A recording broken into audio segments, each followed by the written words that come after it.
Okay, part 2 is how to wear the Hakama once you're wearing this kaku-obi. Big pair of pants, the board goes on your back. You put one foot in each leg. Bring the Hakama up 1 to 2 finger widths above the belt, the kaku-obi. Take the straps, the himo, they cross over the knot. At the front, they make an X. Okay, they come again to the back, you make it tight here, and you tie underneath the knot the same way you would tie your shoes with a double, what do you call it, a bow or a double knot like that. Okay, then you take this hard tab. Okay, the modern ones are plastic, the old ones are bone or wood. You come against your back underneath the knot that holds this up. This stays up against your back, and these two straps come to the front, and you make an X over the existing X. So there's an X just below my belly button. We make an X on the X. Okay? Now on my center line, the strap that's coming from my right hip, it goes underneath all three, underneath everything against my body. Then I hold it with my chin, like this. This one goes back and forth. Oh, okay. Now, there are different knots to close the knot. Some, I don't like to do this, but they pull it, tie it into a knot and get rid of the ends on the sides. I don't use that because it's better for general training, but it really wrinkles up your straps. The one used for demonstrations, which is the one I wear the most, is this. Just like we did with the kaku-obi, the belt, we have to go back and forth in a zigzag so that when this strap falls, I have 3 equal boxes. There they are. Can you see? There's a box with 4 sides about equal length. There's a box, 4 sides, and there's one as well. It looks like 3 boxes. I come underneath everything once, a second time, twice, but don't come all the way up. Just enough of a square that it matches those squares. Okay? Then I fold up and down zigzag to make it looks like a flower or an X, a cross formation. Okay? That's it. And then you have to pay attention here. If it's bunched up like this on the sides, you have to pull downward. Then it's correct.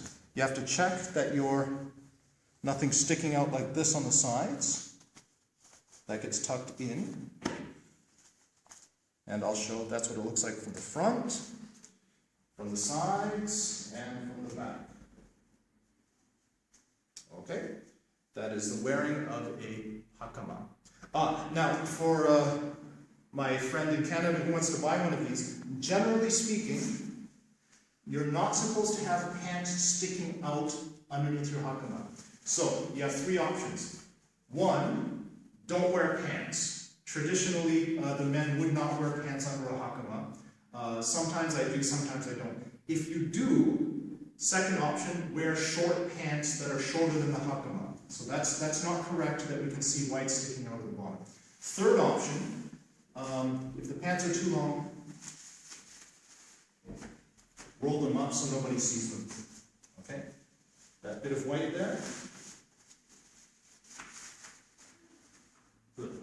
Now the length of the Hakama, the correct length should come down just to this ankle bone. Okay? Like that. So if you Okay. Now the difference between the training Hakama and a more formal one is the formal Hakama has a length where the front comes down just to the top of the foot. Okay, so if you look at it from the side, it comes down a little bit below the ankle bone. Okay? But for training purposes, this is generally the length we have, so that, I'll raise the foot so the camera picks that up, so that it ends just above the ankle bone and doesn't get under the heels as I'm moving the feet or drag too much on the floor. Now, one common myth, a misconception about the Hakama is that the samurai in ancient times used to wear this in order to hide their footwork so that they would seemingly glide along the ground draped in cloth like Darth Vader, which is false because if they were ever entering into a situation where they had to move, run, or enter a fighting situation, there was an old-fashioned way of hiking the skirt up. They would grab these pleats and push them under the... Basically, they would do that. So, and then the correct way to wear it was to bring it down. Now, the last thing I'll cover is how to sit in the Hakama. There are two basic schools. One is to do this.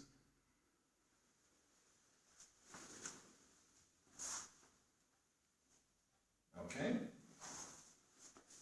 So basically, it's just bringing the knees forward, the hands right under the knees, and then you tuck the Hakama underneath your shins, like this.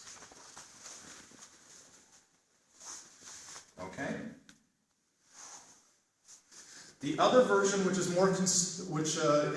more common in Iaido and more consistent with the way we sit in our karate tradition, is to, if this were the front, if I were facing shomen in this direction, is to slap the inside of the legs outwards so that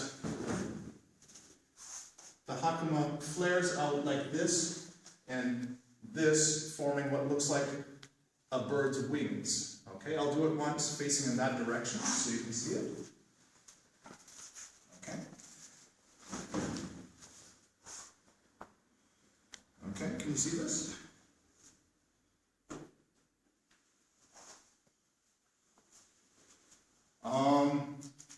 Cameraman, any other last questions about Hakama before we end this video?